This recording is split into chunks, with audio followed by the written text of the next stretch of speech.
এইমাত্র গ্যাজেট প্রকাশ, বাড়ি ভাড়া ৬৫% ও যাতায়াত ভাতা ২,০০০ টাকা সহ ১৩ গ্রেডে পাশ হল নবম পে স্কেল। প্রধান উপদেষ্টা। আসসালামু আলাইকুম।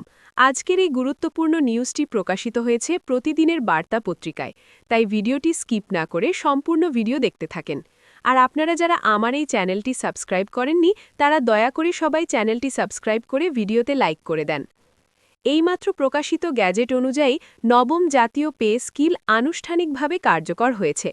দীর্ঘদিনের অপেক্ষা, আলোচনা, দাবি ও প্রতীক্ষার অবসান ঘটিয়ে সরকার অবশেষে কর্মচারী-কর্মকর্তাদের জন্য নতুন বেতন কাঠামো অনুমোদন করেছে। প্রধান উপদেষ্টা নিজেই এ তথ্য নিশ্চিত করেছেন। এই গ্যাজেটের সবচেয়ে গুরুত্বপূর্ণ বিষয় হল ১৩ গ্রেড পর্যন্ত নবম পে স্কেল পাশ হয়েছে, যেখানে বাড়ি ভাড়া ভাতা নির্ধারণ করা হয়েছে মূল বেতনের ৬৫% এবং যাতায়াত ভাতা নির্ধারণ করা হয়েছে মাসিক ২,০০০ টাকা। নতুন পে স্কেল বাস্তবায়নের ফলে সরকারি চাকরিজীবীদের জীবনযাত্রায় যে পরিবর্তন আসতে যাচ্ছে তা নিঃসন্দেহে ঐতিহাসিক। দীর্ঘদিন ধরে দ্রব্যমূল্যের ঊর্ধ্বগতিতে যে চাপ তৈরি হয়েছিল, নতুন এই কাঠামো সেই চাপ অনেকটাই লাঘব করবে। বিশেষ করে নিম্ন ও মধ্যম আয়ের কর্মচারীদের জন্য এটি একটি বড় স্বস্তির খবর। গ্যাজেটে উল্লেখ করা হয়েছে যে নবম পে স্কেলের আওতায় মোট ১৩টি গ্রেড পুনর্গঠিত করা হয়েছে। প্রতিটি গ্রেডে মূল বেতন উল্লেখযোগ্য হারে বৃদ্ধি পেয়েছে। এর পাশাপাশি বাড়ি ভাড়া ভাতা ৬৫% নির্ধারণ করার ফলে শহরাঞ্চলে বসবাসকারী কর্মচারীদের আবাসন ব্যয় অনেকটাই সামাল দেওয়া সম্ভব হবে।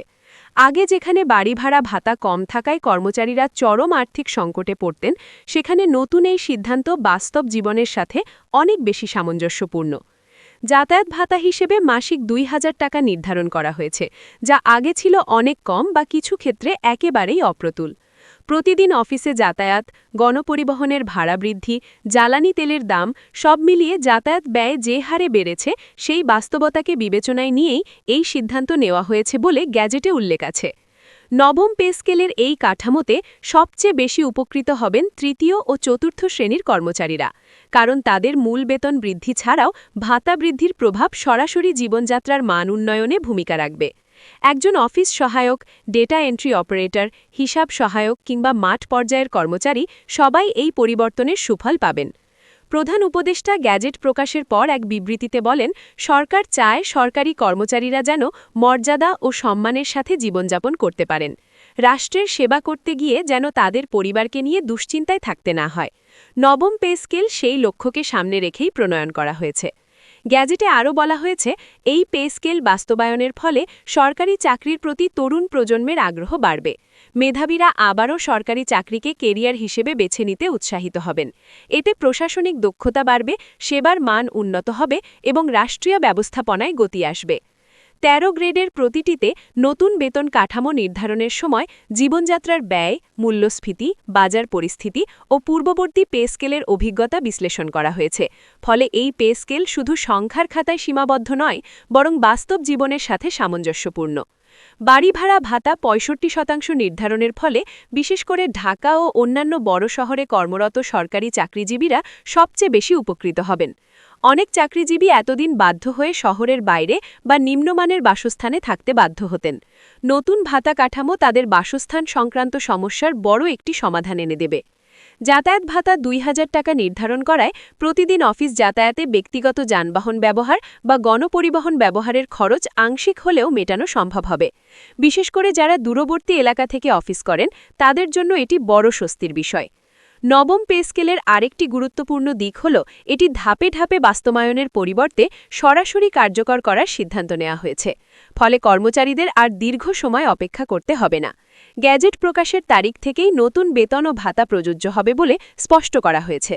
গ্যাজেটে বলা হয়েছে, নতুন বেতন কাঠামোর সাথে বিদ্যমান অন্যান্য ভাতা ও সুবিধাগুলো সমন্বয় করা হবে, যাতে কোনো কর্মচারী আর্থিকভাবে ক্ষতিগ্রস্ত না হন, বরং সবাই যেন আগের তুলনায় ভালো অবস্থানে থাকেন সেটিই নিশ্চিত করা হয়েছে। এই পে স্কেল বাস্তবায়নের ফলে সরকারি ব্যয়ের পরিমাণ বাড়বে একথা স্বীকার করেও সরকার বলেছে, এটি একটি বিনিয়োগ। দক্ষ, সন্তুষ্ট ও অনুপ্রাণিত কর্মচারী রাষ্ট্রের জন্য সম্পদ। এই বিনিয়োগের সুফল দীর্ঘমেয়াদে দেশ পাবে। কর্মচারী সংগঠনগুলো গ্যাজেট প্রকাশের পর সন্তোষ প্রকাশ করেছে। তারা বলেছে এটি দীর্ঘদিনের আন্দোলন ও দাবির ফল। যদিও কিছু সংগঠন ভবিষ্যতে আরও সংস্কারের দাবি জানিয়েছে, তবুও সামগ্রিকভাবে নবম পে স্কেলকে তারা উৎসাহজনক হিসেবে দেখছে। অন্যদিকে সাধারণ মানুষের মধ্যেও এ নিয়ে আলোচনা চলছে। কেউ কেউ মনে করছেন সরকারি চাকরিজীবীদের বেতন বাড়লে বাজারে এর প্রভাব পড়তে পারে।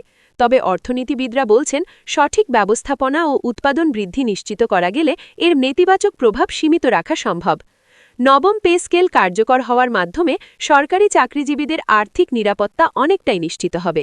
বাড়ি ভাড়া, যাতায়াত, খাদ্য, শিক্ষা ও চিকিৎসা এই মৌলিক চাহিদাগুলো পূরণ করা আগের তুলনায় সহজ হবে। গ্যাজেটে আরও উল্লেখ আছে, ভবিষ্যতে প্রয়োজনে এই পে স্কেল পর্যালোচনা করা হবে।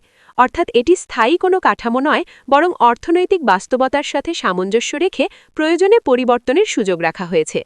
সব মিলিয়ে এইমাত্র প্রকাশিত গ্যাজেট অনুযায়ী ১৩ গ্রেডে নবম পে স্কেল পাশ হওয়া, বাড়ি ভাড়া ৬৫% এবং যাতায়াত ভাতা ২,০০০ টাকা নির্ধারণ করা সরকারি চাকরিজীবীদের জন্য এক যুগান্তকারী সিদ্ধান্ত।